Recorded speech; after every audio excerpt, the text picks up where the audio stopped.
Cricket বিশ্বের সবচেয়ে বড় ম্যাচটা হতে যাচ্ছে আজ।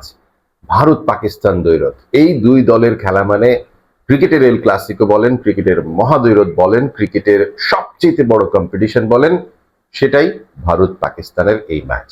পৃথিবীর যে কোনাতেই যেদিনই যখনই ভারত পাকিস্তানের ম্যাচ হোক না কেন, এই দুই দেশের সমর্থকরা সেখানে গিয়ে হাজির হয়ে সচক্ষে খেলাটা দেখার চেষ্টা করবেন এবং সেই সাথে সারা পৃথিবীর ক্রিকেট ফ্যান যারা আছেন, ক্রিকেট যারা ভালোবাসেন, তারা যেই প্রান্তেই থাকেন না কেন সেখান থেকেই এই ম্যাচটা দেখার চেষ্টা করবেন। ভারত এবং পাকিস্তান এই দুই দলই আজকে মুখোমুখি হতে যাচ্ছে ঠিক রাত 8:30টায় নিউ ইয়র্কে।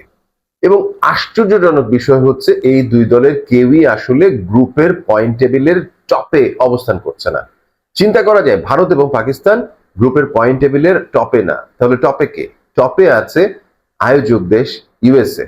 পাকিস্তানের বিপক্ষে জিতেছে তারা একটা ম্যাচ এবং সেই সাথে আরো একটা ম্যাচে জয়লাভ করে তারা এই মুহূর্তে 4 পয়েন্ট নিয়ে একদম গ্রুপে পয়েন্ট টেবিলের সবচাইতে উপরে অবস্থান করছে।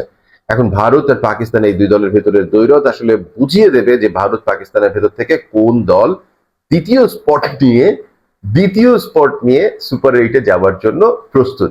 পাকিস্তান ডেফিনেটলি ইউএস এর কাছে হেরে বেশ ব্যাকফুটে আছে এবং ভারত ভারত আসলে আইপিএল শেষ করা একটা দল। এই মুহূর্তে তারা দুর্দান্ত ফর্মে আছে, ক্যাপ্টেন রোহিত শর্মার সাথে বিরাট কোহলি এবং সেই সাথে ঋষভ পান্ট, জসপ্রীত বুমরা, আশদীপ সিং, মোহাম্মদ সিরাজ সবাই মিলে যেভাবে পারফর্ম করছেন তাতে বলা যায় যে আজকে undoubtedly favourite team India. But পাকিস্তানের কথা ভুলে যাবেন না, পাকিস্তান যখন কর্নার্ড হয়ে যায়, পাকিস্তানের যখন হারানোর কিচ্ছু থাকে না, পাকিস্তান যখন প্রচন্ড পরিমাণে সমালোচনার সম্মুখীন হয়, এরকম সিচুয়েশনে যখন দেয়ালে পিঠ থেকে যায়, সেই মুহূর্তে কিন্তু পাকিস্তানের থেকে ভয়ঙ্কর আর কোনো দল হতে পারে না। সো পাকিস্তান এবং ভারতের এই দ্বৈরথ দেখার জন্য নিশ্চয়ই আপনিও অধীর হয়ে অপেক্ষা করছেন, আমিও অধীর হয়ে অপেক্ষা করছি। কিন্তু পুরো ব্যাপারটা কেমন জানি মনে হচ্ছে শেষ পর্যন্ত লবণ ছাড়া কাচ্চি বিরিয়ানিতে পরিণত না হয়। কেন বলছি লবণ ছাড়া কাচ্চি বিরিয়ানিতে পরিণত হওয়ার মতো পরিস্থিতি হতে পারে? বিকজ লাস্ট নাইট নেদারল্যান্ডসের যে ম্যাচটা দেখলাম সাউথ আফ্রিকার বিপক্ষে, ঠিক এই একই মাঠে একই জায়গায় খেলা হয়েছে এবং এই পিচে 100 সামথিং রানে অল আউট হয়ে গেছে নেদারল্যান্ডস এবং সেখানে সাউথ আফ্রিকার গায়ের ঘাম ছুটে গেছে সেই 100 সামথিং রান চেস করে জিততে।